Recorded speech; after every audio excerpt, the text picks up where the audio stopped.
markets are edging lower this morning. As you can see, Dow Industrials down 37. This after the Dow and the S&P 500 hit record highs yesterday. Many are worried about the inflation story and the Federal Reserve potentially raising interest rates. I spoke with former National Economic Council Director Larry Lindsay on this program last week about Treasury yields. Watch. You've seen the interest rates move up to 1.7% on the 10-year. Granted, this is not a high level. We're still talking about very low rates, but the move with which this has happened has been fast. It's been very fast, and we've got a lot further to go. By the end of the year, I would expect the 10-year to be very close to 3%. Joining me right now to talk about that is Moody's Analytics Chief Economist Mark Zandi. Also joining the conversation all morning long this morning is Jackie DeAngelis and Nancy Tengler. Great to see you this morning. Thank you so much for being here. Mark, your reaction to what you just heard from Lawrence Lindsay from the Lindsay Group. He's talking about 3% in the 10-year by the end of the year. Do you agree? Well, I think rates are going up, but 3% by the end of the year sounds aggressive. I think they'll probably be closer to 2 rather than 3. But Maria, I think the rise in rates is symptomatic of an improving economy. I mean, the healthier the economy, the more likely rates are going to move higher. I mean, in the long run, in a well-functioning economy, they should be somewhere around 3.5% to 4%. So I think that's where we're headed. But 3% by the end of the year, that sounds a bit aggressive to me. But, forecasting interest rates is a pretty intrepid affair. Yeah, no, I think it's a really important point to make that, yeah, we're seeing rates move higher, but it's for a very good reason. The economy is strengthening. How much of a damper will higher taxes be on an economy that is really just getting its sea legs back? I mean, look at New York. They're getting tens of billions of dollars in new money from government programs like the $1.9 trillion spending program, the COVID package, now this $2 trillion, $2.25 trillion package. The states are getting money, and yet New York is still raising taxes.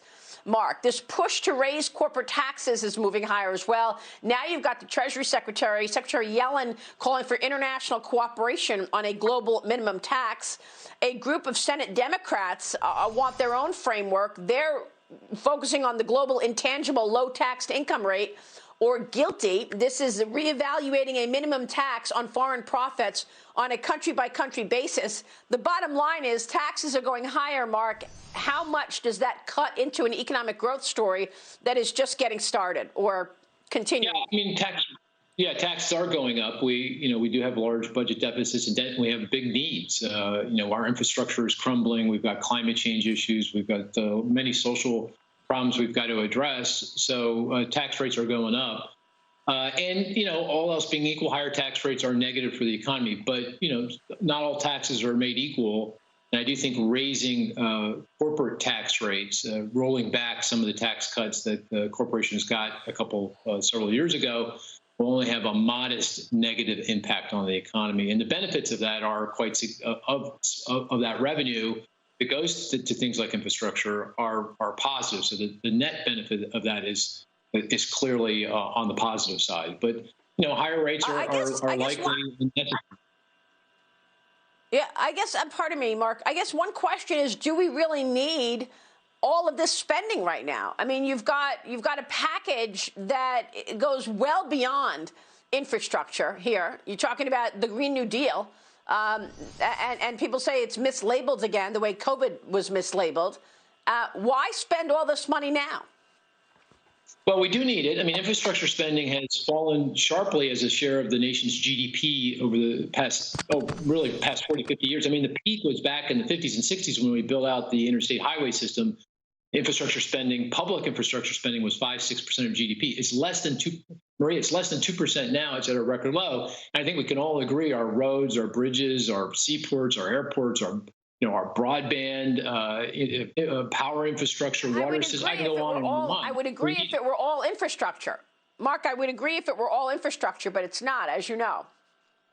Yeah, there are parts of it that are not. The home care piece of the proposal is, in my view, not public infrastructure. But the rest of it is. It's more. There's R&D on all kinds of things that we need to compete with Chinese and other competitors, things like 5G. I mean, if you take a close look at it, the vast majority of it's public infrastructure. But, you make a good point. The home care piece of that is not infrastructure and would more likely be part of the next package, the social infrastructure package. But of the 2.6 trillion in spending and tax credits, well over 2 trillion of it is, I think, in a classic sense, public infrastructure. I think a lot of people would disagree with you on that point, Mark. Certainly, it's not what you would think of in terms of roads and bridges, the majority of it. But yeah, I know they're making a case for there to be, human infrastructure. Nancy, jump in here. Your thoughts.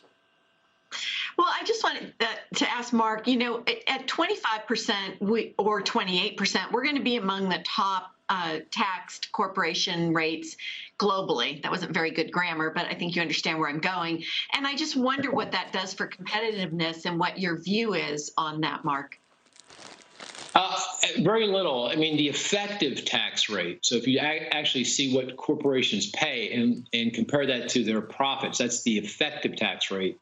That's the lowest it's ever been in history, and very low compared to many countries across the globe. And that's because there's many tax preferences, tax breaks in the code that corporations take advantage of. In fact, many corporations don't pay any taxes at all, or have not paid taxes in quite some time. So the top marginal rate, the statutory rate, overstates the impact on competitiveness. Now, having said that, that doesn't mean we shouldn't be working to improve our competitiveness with regard to taxes and making a more efficient system. But I don't think going from 21 to 25 or 21 to 28 is going to have any meaningful impact on the competitiveness of American companies. Even though it's not just the large companies that are going to get hit with this, Mark, it's smaller companies as well, and those companies will be forced to, change the way they spend. That could mean slowing down hiring and certainly pulling back on spending because, you've got corporate rate as the corporate rate. That's going to hit all corporations, not just these large businesses, multinational businesses that you're referring to that pay no tax. Yes, in some cases, yeah, but many small businesses, most small businesses, when I started my own company 30 years ago, it was an S corporation or, various types of partnerships. And in fact, that's grown and that's based, the tax rates there are based on the personal tax code, not on the corporate tax code. Right, and those rates are likely going higher as well. We just haven't heard the details of that plan. We're waiting for that in the next 2 weeks. But those personal income taxes are going to go up as well, we expect, and that will hit small business.